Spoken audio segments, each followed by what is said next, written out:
pernah satu momen. Intinya puasa Nabi terbanyak Ramadan, nomor 2 terbanyak Sya'ban, nomor 3 terbanyak bulan-bulan haram. Oleh sebab itu perbanyaklah puasa bulan Sya'ban. Kapan? Kapan saja. Kalau bisa tengah 13, 14, 15. Bisa lebih banyak lagi Senin, Kamis, Senin, Kamis, Senin, Kamis. Bisa lebih banyak lagi 1, 3, 5, 7, 9, 11. Bisa lebih banyak lagi buat full 1 bulan. Sahabat Nabi bertanya, begitu mereka bertanya kepada Nabi, ya Rasulullah, aku lihat engkau puasa lebih banyak di bulan ini melebihi bulan yang lain. Kira-kira alasannya mengapa? Nabi pun menjawab. Apa kata Nabi? Dzalika syahrun yaghfulu anhun nas baina Rajab wa Ramadan. Itulah bulan yang banyak dilupakan orang. Dia terletak antara bulan Rajab dan bulan Ramadan. Bulan Rajab orang ingat. Kenapa orang ingat bulan Rajab? Karena bulan Rajab disebut dalam Quran, walaupun tidak secara teks, tapi secara isyarat ada. Inna iddatash syuhuri indallahi 12 syahran fi kitabillah.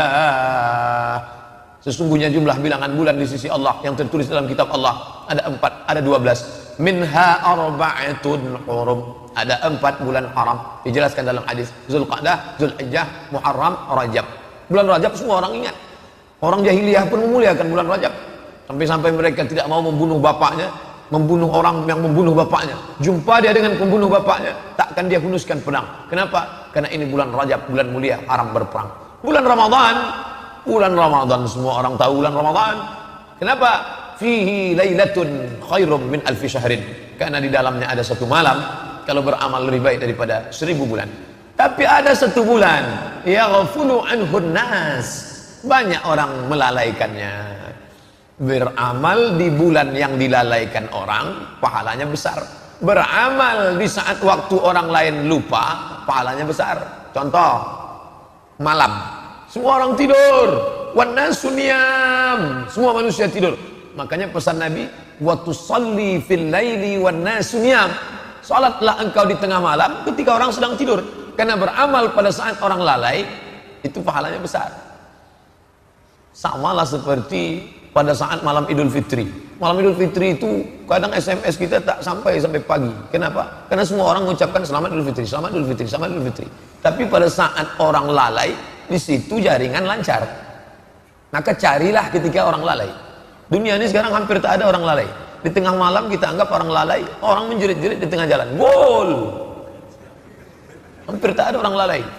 Tidak ada orang lalai untuk mengisi dunia, tapi lalai kepada Allah Ta'ala banyak. Carilah saat-saat orang lalai itu. Ini amat sangat penting. Sekarang orang banyak melalaikan Allah di saat ini. Ini beribadah. Ini terisyarat, tertulis isyarat bahwa beribadah pada saat orang lalai, keutamaannya amat sangat luar biasa. Sekarang Pak Ustadz, banyak orang lalai waktu khotib naik mimbar. Waktu khotib naik mimbar banyak orang lalai tidur. Bangunlah situ, tengok wajah khotib itu, dengarkan baik-baik. Ini keutamaan di saat beramal. Alasan yang kedua, kata Nabi SAW, bulan itu, pada saat bulan yang orang lalai, bulan Sya'ban itu, apa dia? Allazi, yang pada saat itu yurfa'u fihil a'mal, turfa'u fihil a'mal. Pada bulan itu diangkat catatan amal manusia. Wa uhibbu an yurfa'a amali wa ana sha'im. Aku ingin ketika ila rabbil alamin, turfa'u fihil a'mal ila rabbil alamin. Pada bulan itu disangkatlah amal orang selama setahun kepada Allah Subhanahu wa taala. Wa uhibbu an yurfa'a amali wa ana sha'im. Aku ingin, aku suka, aku cinta ketika amalku itu diangkat, aku dalam keadaan berpuasa. Imam Ibnu Rajab Al-Hambali dalam kitabnya Fathul Bari, Syarah Sahih Al-Bukhari. Imam Fathul Bari ada 2. Satu Fathul Bari ditulis oleh Imam Ibnu Hajar Al-Asqalani. Satu lagi adalah ditulis oleh Imam Ibnu Rajab Al-Hambali. Imam Ibnu Rajab mengatakan, amal diangkat itu 3 kali. Amal harian, amal mingguan, amal pekanan, amal tahunan. Amal harian itulah yang diangkat setelah sholat asar. Makanya utama beramal sholat berjamaah, sholat asar. Sholat asar berjamaah, sholat sama dengan malaikat. Sholat subuh berjamaah, sholat sama dengan malaikat. Lau ya'lamuna ma fil atamati was subhi. Kalau andai dia tahu pahala sholat subuh berjamaah, la atauhu mahabwan. Mereka akan datang walaupun merangkak. Malaikat yang menjaga malam tadi dia akan naik pada subuh ini, gantian dengan malaikat yang turun pada saat subuh. Mereka akan berjaga untuk siang menjelang asar. Nanti waktu asar, buku catatan amal dari sholat subuh ke sholat asar itu diangkat. Ini amal harian, kata Imam Ibn Rajab Al-Hambali. Kemudian ada amal pekanan, itu saya tak sebut mingguan. Minggu diambil dari kata minggu, artinya hari menyembah Tuhan. Sedangkan kita sebut pekan, sepekan. Kenapa pekan? Karena biasanya satu pekan ada pekan, yaitu selama 7 hari. Jumat, Sabtu, Ahad, Senin, Selasa, Rabu, Kamis. Maka pada hari Kamis dianjurkan berpuasa Kamis. Aku ingin pada saat amalku sepekan itu diangkat, aku juga dalam keadaan berpuasa. Dan ada amal rapel selama 1 tahun, catatan full, yaitu amal kita dari sejak mulai Ramadan tahun lalu, Ramadan, Syawal, Zulqa'dah, Zulhijjah, Muharram, Safar, Rabiul Awal, Rabiul Akhir, Jumadil Awal, Jumadil Akhir, Rajab. Maka selama 11 bulan diangkatlah catatan amal kita pada bulan Sya'ban. Wa uhibbu an yurfa'a amali wa ana sha'im. Aku ingin ketika amalku itu diangkat, aku dalam keadaan berpuasa. Pada saat amal harian dilaporkan kepada Allah, Allah bertanya kepada malaikat. Allah bertanya bukan Allah tak tahu. Allah bertanya dalam banyak ayat, dalam banyak hadis. Allah bertanya, begitu cara Allah mau ngasih tahu kepada orang yang tak tahu. Saya mau kasih tahu ke mahasiswa, tapi saya ingin bagaimana supaya mereka mendengar jawaban saya ini menjadi segar. Ada rasa ingin tahu. Karena beda antara informasi yang saya sampaikan begitu datar dengan yang saya pancing dulu. Tahukah kalian siapa orang yang paling rugi? Ketika saya katakan itu, bukan berarti saya tak tahu. Saya ingin memberitahu kepada mereka dengan cara memancing keingintahuan, dengan cara bertanya. Maka Allah bertanya kepada malaikat, hai malaikat, ketika engkau bawa buku catatan hambaku itu tadi, mereka sedang apa? Mereka sedang sholat asar berjamaah, ya Allah, bersama dengan kami. Itu amal harian. Amal pekan, sepekan. Ketika kalian bawa catatan amal hambaku itu 1 pekan, mereka sedang apa? Mereka sedang puasa hari Kamis, ya Allah. Begitu juga dengan tahunan. Ketika kalian bawa buku catatan hambaku itu selama setahun, saat kalian angkat amalnya, dia sedang apa? Kata malaikat menjawab, mereka sedang berpuasa, ya Allah. Mereka takkan makan, mereka tahan minum, mereka tahan mata, mereka tahan nafsu syahwat, padahal istrinya halal, padahal makannya halal, padahal minumnya halal. Apakah mereka pernah melihat surgaku? Tidak. Apakah pernah mereka merasakan nerakaku? Belum. Apakah pernah mereka melihat aku? Tidak. Ternyata mereka sudah sampai pada maqam ihsan. Anta abudallaha ka'annaka tarahu, fa illam takun tarahu fa innahu yaraka. Engkau sembah Allah, engkau beribadah kepada Allah seakan-akan engkau melihat dia, walaupun engkau tidak melihat dia, fa innahu yaraka, tapi engkau merasakan sedang dilihat oleh dia. Dan orang paling merasakan ihsan itu ketika sedang puasa.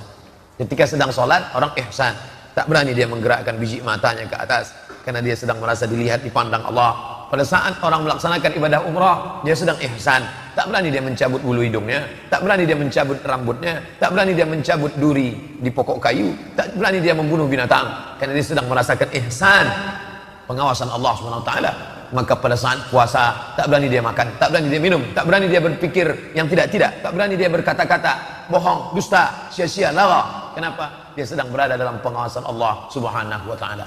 Maka alangkah baik, agung dan mulianya ketika di awal-awal ini kita kaji hadis ini, mumpung masih di awal bulan Sya'ban. Maka hadis ini yang kita kaji diriwayatkan oleh Imam An-Nasai dalam kitab Sunan, diriwayatkan oleh Imam An-Nasai. Status hadis hadisun hasan, hadis hasan. Di sisi lain, hadis ini juga memberikan kabar gembira bagi ibu-ibu yang banyak hutang puasa di tahun lalu. Tahun lalu tinggal puasa, berapa hari tinggal? 30 hari. Banyak betul sampai 30 hari. Mengandung, menyusukan anak. Jadi seorang suami tahu, sadar betul dia juga sebagai suami mengingatkan istrinya, dia juga sebagai anak. Kita ini laki-laki sebagai suami 1 kali, sebagai anak 1 kali, sebagai abang 1 kali, sebagai adik 1 kali, sebagai paman 1 kali. Ada perempuan di sekitar kita, ada beberapa perempuan yang itu di bawah pengawasan kita. Bukan kita dicari orang pada saat mau menikahkan anak kemanakan saja, tapi juga adalah sebagai laki-laki yang bertanggung jawab terhadap ibadah mereka. Kita ingatkan adik kita, kamu punya anak, ya, sedang menyusukan anak, ya, puasamu tinggal kemarin 30 hari. Itu tanggung jawab kita. Jangan sampai kita biarkan mereka sehingga kita mendapat gelar dayus. Muhammad dayus ya Rasulullah. Siapa itu dayus ya Rasulullah? Alladzi yuqirrus su', membiarkan anak kemanakannya, membiarkan saudaranya, membiarkan adiknya melakukan perbuatan buruk. Perbuatan buruk bukan hanya tidak menutup aurat, perbuatan buruk adalah tidak mengqadha puasa. Maka kita ingatkan, ini bulan Sya'ban nih, keutamaannya banyak, maka engkau qadha puasamu yang lalu. Lupa. Sejak Syawal sudah 11 bulan tak mengqadha puasa. Maka di bulan Sya'ban ini, mumpung masih tanggal 2, besok hari Ahad tanggal 3, hari Senin tanggal 4. Ahad, oke. Ahad saya tak bisa puasa nih. Kenapa? Ini godaannya besar nih. Ayam panggang, ayam penyet, pesta, nikah, walimah, akikah. Saya tak bisa puasa nih Pak Ustadz. Hari Senin tak ada halangan. Maka hari Senin, malam Senin itu bangunkan istri, bangunkan keluarga, ajak mereka mengqadha puasa. Niatkan puasa. Saya niat mengqadha puasa yang tinggal tahun lalu, diqadha pada hari Senin. Maka keutamaannya luar biasa. Qadhanya lunas 1 hari, dapat pahala puasa Senin, dapat pahala puasa sunat Rajab. Nah, jadi beramal ini cerdas, smart cerdas. Sekarang banyak orang punya smartphone, HP-nya yang cerdas, orangnya tak cerdas. Cerdas kita beramal, 1 kali amal dapat 3 bonus. Mungkin yang lalu-lalu apa boleh buat. Begitulah Allah memudahkan, selalu memberikan motivasi. Tidak ada alasan orang untuk takut beragama. Takut saya pengajian ini sikit-sikit neraka. Enggak, kabar gembira. Nabi itu dikirim Allah Subhanahu wa taala basyiran wa nazira. Basyir, kabar gembira. Nazir, peringatan. Makanya basyir lebih dulu. Basyiru, beri kabar gembira. Wala tunaffiru, jangan buat orang takut kepada agama. Yassiru, berikan kemudahan. Wala tu'assiru, jangan mempersulit-sulit. Ustaz, saya belum mengqadha puasa nih, neraka jahanam tempat ente. Orang takut beragama. Saya belum mengqadha puasa nih. Insyaallah. Sekarang kita kan masih tanggal 2 qadha. Ibu, ganti puasanya, Bu. Ustaz udah sebut 2 kali, Ibu. Memangnya laki-laki tak ada tinggal puasanya? Laki-laki lebih banyak pula puasanya tinggal. Sejak kapan dia meninggalkan puasa? Kalau si ibu kemarin meninggalkan puasa sejak hamil 30 hari, menyusukan 30 hari, menyusukan tahun kedua 30 hari. Si bapak rupanya tak puasa sejak akil balik. Umur sekarang berapa? 43. Akil balik berapa? 13 tahun. 43 kurang 13, 30 tahun tak puasa. 1 tahun 30 hari, 30 tahun 3 kali 3 900 hari tak puasa. Oleh sebab itu qadha, gantilah ini. Jangan disangka taubat selesai. Usolli sunat taubat rakaataini lillahi ta'ala. Puasa tinggal selesai. Ustaz Somad itu macam tak pernah aja tinggal puasanya. Dulu pernah.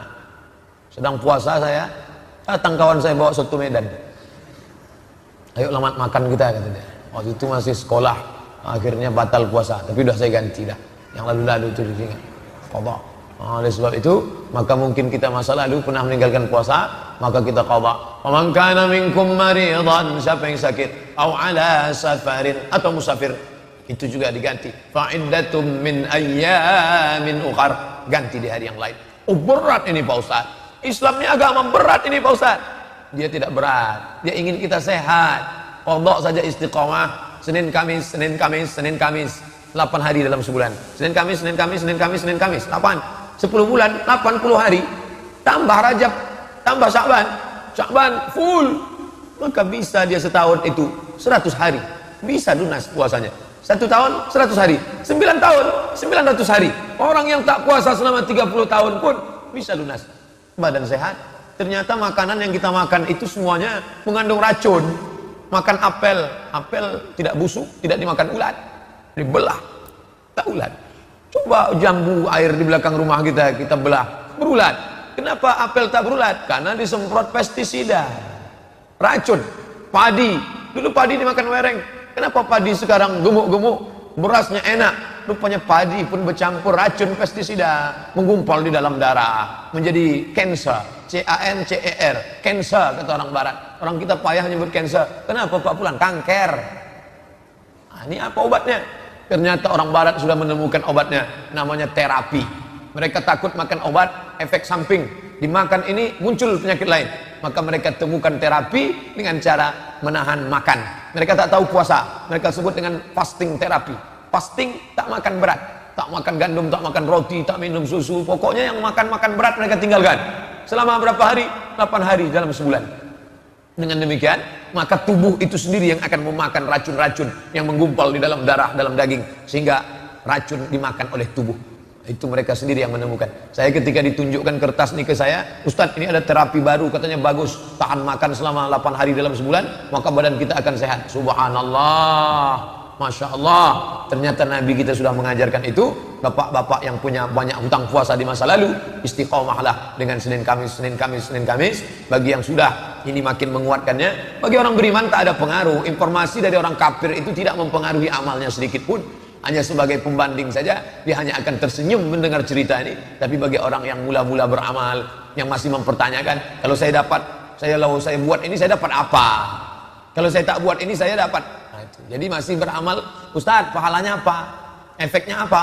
Tapi bagi orang yang sudah sampai pada tingkat ridha Allah, semua itu dia laksanakan untuk mencari ridha Allah. Saya tahu Bapak Ibu berlevel-level, ada yang sudah sampai pada maqam ridha, tapi masih ada lagi pada masa level untuk mencari pahala. Semuanya itu diayomi oleh Islam. Makanya Nabi mengatakan, kalau kamu puasa ini pahalanya ini, kalau melaksanakan sholat ini pahalanya ini, kalau ibadah ini pahalanya ini. Artinya apa? Islam mengayomi semua level. Tapi bagi orang-orang, saya tidak lagi beramal untuk ingin ini, Pak Ustaz. Saya hanya ingin beramal ilahi anta maqsudi wa ridhaka matlubi. Semuanya terayomi dalam Islam, karena manusia itu sama macam jari jemari. Ada yang level tinggi, ada yang sedang, ada yang rendah. Nah, apapun level kita, semua kita adalah hamba Allah yang merendahkan diri, mendekatkan diri kepada Allah. Salah satu ibadah utama adalah ibadah puasa. Sampai-sampai dikatakan Allah akan menjauhkan dia beratus musim-musim. Satu tahun ada 4 musim. Musim saif, musim panas. Musim syita, musim dingin. Musim kharif, musim gugur. Musim rabi', musim bunga. Maka orang yang berpuasa, Allah sudah menjauhkan dia dari sekian puluh musim, bertahun-tahun dari neraka jahanam. Bahkan di antara husnul khatimah, mati dalam keadaan melaksanakan puasa. Pak Fulan meninggal kenapa? Meninggal dia sakit, Pak Ustaz. Tapi kemudian dia rajin puasa sunat, meninggal dia. Meninggalnya bukan karena puasa itu. Jangan pula dibalik. Kamu jangan puasa sunat. Pak Anu kemarin meninggal gara-gara puasa, itulah dia mati. Enggak. Allah ingin dia mati dalam keadaan husnul khatimah, dalam keadaan pengawasan Allah, kering bibirnya, kering lidahnya, karena basah berzikir mengingat Allah, dan dia mati dalam menghadap Allah dalam keadaan berpuasa. Beberapa hari ini kita dikejutkan dengan beberapa video yang di-share meninggal dalam keadaan membaca Al-Quran. Masya Allah, berapa banyak orang ingin, ya Allah, matikanlah kami dalam keadaan membaca Al-Quran, membaca surat Tabarak. Tabarakalladzi biyadihil mulku wa huwa ala kulli syai'in qadir, alladzi khalaqal mauta, dia yang menciptakan mati, wal hayata, dia yang menciptakan hidup, liyabluwakum ayyukum ahsanu amala. Meninggal pas tepat ayat itu. Masya Allah, keagungan yang diberikan Allah. Engkau adalah orang yang menemukan makam keutamaanmu pada ayat terakhir yang kau baca, liyabluwakum ayyukum ahsanu amala. Allah menguji, dibuatnya kau hidup sampai tanggal 2 Sya'ban ini karena Allah ingin melihat apa amal yang terbaik yang kau lakukan. 1, 2, 3, 4, 5, 6, 7, 8, 9, 10, 11, 12, 13, 14. Indah Rajab tahun Sya'ban tahun ini, tanggal 14-nya pas hari Jumat. Satunya hari Jumat, Sabtu, Ahad, Senin, Selasa, Rabu, Kamis, Jumat, Sabtu, Ahad, Senin, Selasa, Rabu, Kamis, pas malam Jumat. Kamis tanggal 14, malam Jumatnya nanti malam nisfu Sya'ban. Kita lanjutkan hadis yang lain, bukan hadis yang pertama tadi. Hadis pertama sudah selesai.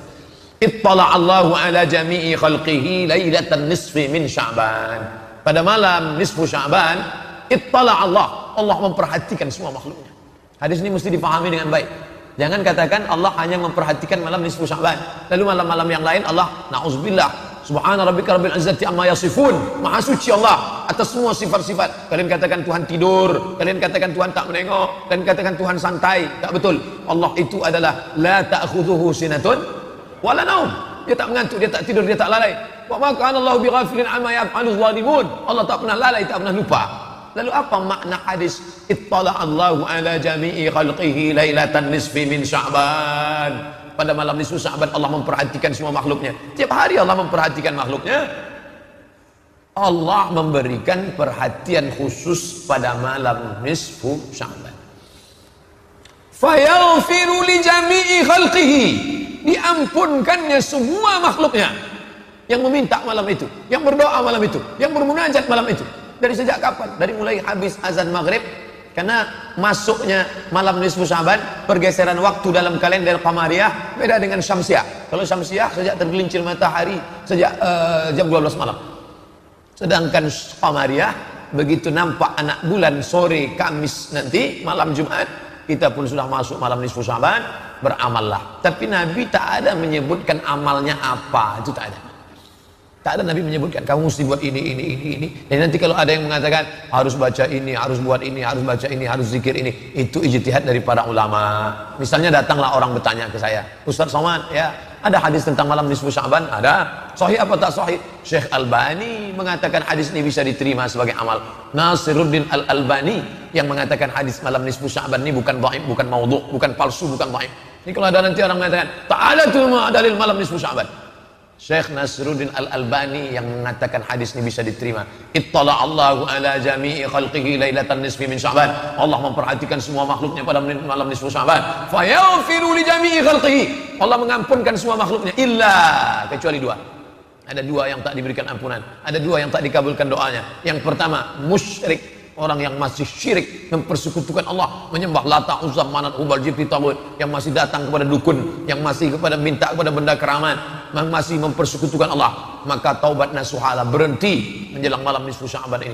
Bukan hanya menjelang nisfu Sya'ban, sejak kapan saja berhenti buat dosa, salat sunat taubat, mandi taubat, salat sunat taubat, banyak beristighfar, minta ampun kepada Allah. Yang kedua, yang tak diterima Allah doanya, yang tak diperhatikan Allah malam itu, yang dicueki oleh Allah adalah musyahid, orang yang belum berdamai dengan musuh, dengan kerabat, dengan tetangga, dengan sahabat. Maka damai itu indah, mendamaikan hati. Jangan lagi bermusuhan. La yahillu lil muslimun ayyahjura akhahu fawqa thalathi layalin.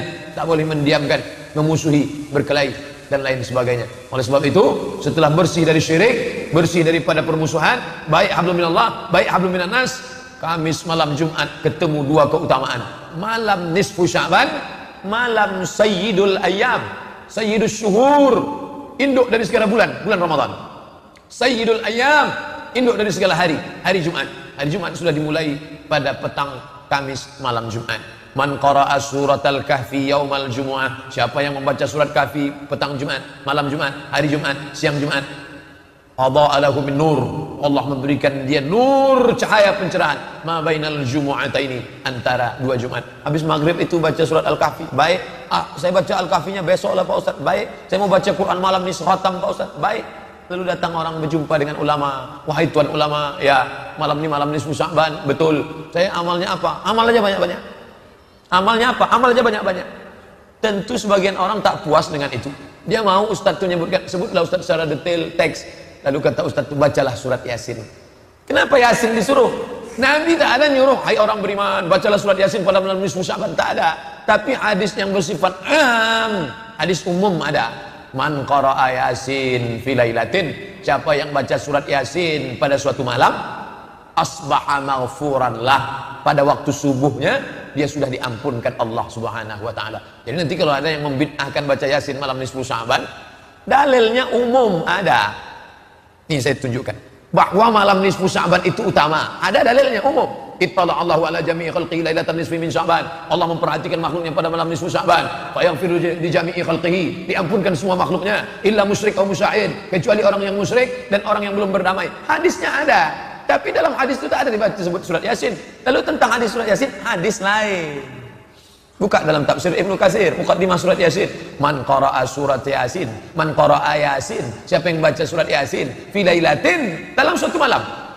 Tak disebutnya malam apa? Malam nisfu Sya'ban, malam Jumat, malam Senin, malam Kamis, pokoknya malam. Asbaha maghfuran lah, pada waktu subuhnya dia sudah mendapatkan ampunan Allah Subhanahu wa taala. Jadi dua hadis yang dikombinasikan. Boleh menggabungkan dua hadis nih Pak Ustaz. Baca kitab Kaifana Ta'amal Ma'as Sunnah yang ditulis oleh Syekh Yusuf Al-Qaradawi. Kata dia, cara yang paling baik memahami hadis bukan satu hadis dibaca lalu diambil satu hukum. Tidak, bukan begitu caranya. Dikombinasikan beberapa hadis baru ditarik satu kesimpulan. Cari satu hadis tentang solat dari takbiratul ihram sampai salam, tak akan jumpa hadis tentang solat. Ini iftitahnya, ini rukuknya, ini sujudnya, ini i'tidalnya. Begitu juga hadis tentang Isra Mi'raj. Tolong carikan saya hadis Isra Mi'raj, satu hadis dari mulai Nabi berangkat ke Masjidil Aqsa, naik ke Sidratul Muntaha, turun, satu hadis. Tak ada. Hadis itu dikombinasikan, hadis ini, lalu dikumpulkan ulama menjadi satu, disusunlah kitab Al-Isra wal Mi'raj. Begitu juga dengan amalan-amalan ini. Kalau diminta satu hadis, tak ada beberapa hadis. Lalu kenapa setelah selesai membaca surat ini orang berdoa? Itu namanya tawassul dengan amal soleh. Ya Allah, berkat aku membaca Al-Quran surat Yasin ini, maka engkau mudahkanlah segala urusan anakku. Buka tafsir Ibnu Katsir. Apa kata Imam Ibnu Katsir? Idza quri'a fi amrin asirin, kalau dibacakan pada perkara yang sulit, illa yassarahullah, maka Allah memberikan kemudahan. Tawassul dengan amal soleh, ada hadisnya, ada tentang 3 orang terjebak di dalam gua. Masuk dia ke dalam gua, hujan rintik-rintik, tak mungkin melanjutkan perjalanan, maka bernaung di dalam gua. Tiba-tiba tak lama datang batu bergelinding dari atas bukit, pas menutup pintu gua, tertutup, terjebak 3 orang.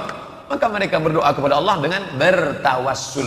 Yang satu berdoa, ya Allah, berkat sedekahku, maka bukakanlah pintu gua ini. Terbuka pintu gua, tapi tak bisa mereka keluar. Yang satu lagi bertawassul, ya Allah, berkat aku berbakti kepada orang tuaku, bukakanlah pintu gua. Terbuka, belum bisa keluar. Yang satu lagi bertawassul, ya Allah, berkat barokah aku tak jadi berzina dengan sepupuku.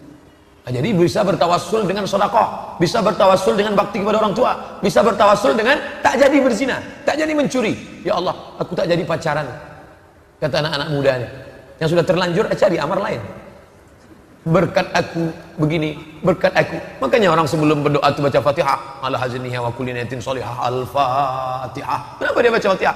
Dia bertawassul dengan bacaan Al-Fatihah. Ya ayyuhalladzina amanu taqullah, hai orang-orang beriman, takutlah kalian kepada Allah, wabtaghu ilaihil wasilah.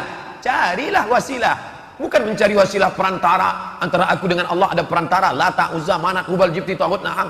Bukan. Carilah perantara, maksudnya dengan amal soleh, barokat ini ya Allah. Tapi jangan kuat-kuat riya, sum'ah, mempertunjukkan amal kepada orang lain.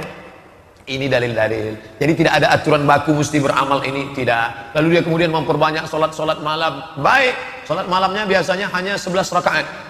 2 rakaat 1 salam, 2 rakaat 1 salam, 2 rakaat 1 salam, 2 rakaat 1 salam. Habis itu ditambahnya witir 3 rakaat, selesai. Tapi pada malam itu karena malam khusus dibuatnya solat banyak-banyak. Ya tak ada salahnya. Pokoknya kalau lebih dari 11 rakaat bid'ah. Wa kullu bid'atin dhalalah, wa kullu dhalalatin finnar. Lebih dari 11 rakaat masuk neraka.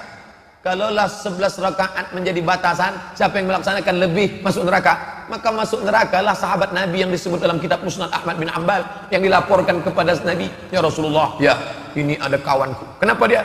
Dia sholat dari Isya sampai subuh. Sholat Isya sampai subuh itu rakaatnya banyak sekali. Dari mana Ustaz tahu rakaatnya banyak? Karena ayatnya qul huwallah. Itu menunjukkan ayatnya banyak. Kecuali Nabi sahabat ini melapor, ya Rasulullah, ya ada kawan saya. Kenapa dia? Dia sholat dari Isya sampai subuh. Ayatnya rakaat pertama surat Yasin. Nah, itu kemungkinan tak sampai karena dia baca ayatnya panjang. Tapi ini dilaporkan, ya Rasulullah, sahabatku ada sholat dari Isya sampai subuh. Ayatnya apa? Qul huwallah. Qul huwallah. Ini tak pernah dibuat Nabi. Maka sahabat ini heran, kenapa kawanku ini ayatnya qul huwallah terus dilaporkannya kepada Nabi. Lalu apa kata Nabi? Dia anggap Nabi marah. Itu adalah perbuatan bid'ah. Aku tak pernah mengajarkan salat Isya dari Isya sampai subuh. Aku tak pernah mengajarkan ayatnya qul huwallah, qul huwallah, qul huwallah, qul huwallah. Tapi dia terkejut. Ternyata Nabi menjawab. Apa kata Nabi? Innaha la ta'dilu sulusal Qur'an. Sesungguhnya surat Al-Ikhlas qul huwallah itu kalau dibaca satu kali sama dengan sepertiga Al-Qur'an. Apa yang ingin Nabi sampaikan? Sahabatmu yang membaca qul huwallah itu sudah menghatamkan Al-Quran beberapa kali dalam sholatnya seperti 1/3, 1/3, 1/3, 3 kali sama dengan sekhatam. Maka bagi yang selamanya ayatnya qul huwallah, makin yakinlah dia dengan ini. Malam itu nanti dibuat salat, banyak salat. Tak salah. Imam Hambali yang nama asli Ahmad bin Hanbal punya kitab Musnad Ahmad bin Hanbal, meninggal tahun 241 Hijrah. Dia punya anak namanya Abdullah Ibnu Ahmad bin Hanbal. Nanti kalau adik-adik, bapak-bapak mahasiswa baca dalam kitab Musnad Ahmad bin Hanbal, qala Ahmad bin Hanbal hadatsani abi. Banyak orang salah membuat skema sanad dalam Musnad Ahmad bin Hanbal karena di situ ada disebut hadatsani abi, ayahku meriwayatkan hadis kepadaku.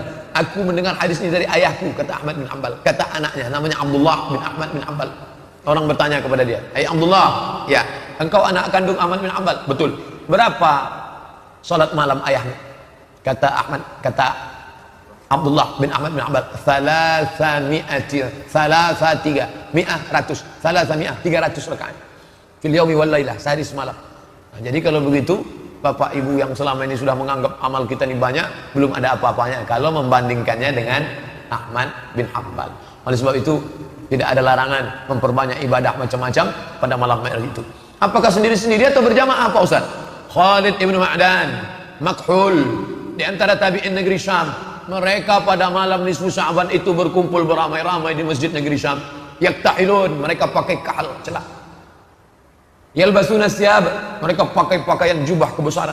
Wa yatabakharun, mereka pakai bukhur asap, mereka nyalakan dupa, mereka nyalakan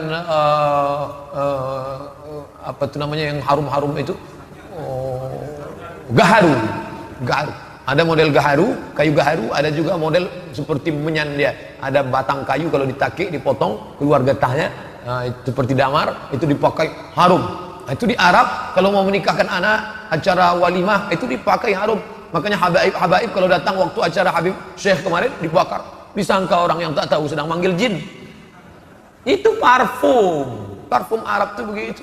Maka pada malam nisfu Sya'ban mereka hidupkan kayu gaharu di masjid, harum semerbak, mereka pakai jubah kebesaran, lalu mereka memakai celak, mereka beribadah di masjid beramai-ramai. Itu yang melakukannya siapa? Salaf itu. Maka menghidupkan malam nisfu Sya'ban di masjid, tradisi salaf. Kalau memang betul mengaku salaf, ramai masjid. Hanya saja salaf itu pun berbeda. Salaf Makkah dengan salaf negeri Syam. Jadi kalau ada orang mengatakan kami ini bermanhaj salaf, salaf mana? Salaf itu tidak satu manhaj. Salaf itu banyak manhajnya. Itu yang dikatakan Syekh Ramadan Al-Buti dalam kitabnya As-Salaf. Salaf bukanlah satu mazhab, karena salaf itu banyak. Antara salaf Aisyah dengan salaf Ibnu Abbas saja beda tentang memaknai apakah Nabi Muhammad melihat Allah atau tidak pada saat Isra Mi'raj. Salaf yang mana? Salaf bukan satu manhaj. Salaf itu banyak. Makanya saya sebutkan salaf mentakwil ayat-ayat. Maka takwil itu bukan manhaj khalaf, tapi salaf. Keliru orang yang mengatakan bahwa salaf itu satu manhaj. Karena salaf itu banyak manhaj. Ada manhaj sahabat ini, ada manhaj sahabat ini. Maka salaf yang ada di negeri Syam berbeda, mereka menghidupkan malam nisfu Sya'ban. Kenapa orang di Makkah tidak ramai-ramai di masjid? Kenapa orang di negeri Syam ramai-ramai datang ke masjid? Ternyata orang di Makkah tak perlu melakukan itu, karena Makkah pusat Islam, tetangga-tetangganya semuanya Islam. Tapi di negeri Syam mereka bertetangga dengan Romawi, mereka bertetangga dengan bekas-bekas peninggalan Persia yang masih lagi mengagungkan kemusyrikan. Maka perlu untuk menunjukkan show force. Pada malam itu mereka ramai-ramai sehingga orang kafir menengok, orang Islam ramai malam nisfu Sya'ban ini. Hati-hati dengan orang Islam, jangan macam-macam dengan mereka. Tengok mereka ramai itu. Jadi kalau nanti ada masjid yang malam nisfu Sya'ban ramai-ramai beribadah, maka itu termasuk dari tradisi salaf. Salaf itu 3 abad pertama. Khairul qurun qarni, sebaik-baik abad-abadku. Tsumma alladzina yalunahum, 1 abad sudah itu. Kemudian 1 abad sudah itu. Inilah salafus saleh, salaf yang baik-baik. Adapun sesudah itu maka disebut dengan khalaf. Setelah nisfu Sya'ban ada hadis menyebut idzan tasafa Sya'ban fala tasumu. Kalau sudah lewat nisfu Sya'ban fala tasumu, jangan puasa lagi. Nanti ada ibu yang puasa tanggal 21 Sya'ban. Ibu kok enggak makan? Saya puasa. Apa ibu enggak tahu hadis ini? Idzan tasafa Sya'ban fala tasumu. Kalau sudah nisfu Sya'ban jangan puasa lagi. Terima kasih sudah menonton video ini. Semoga video ini bermanfaat untuk kita semua. Jangan lupa like, share, dan subscribe.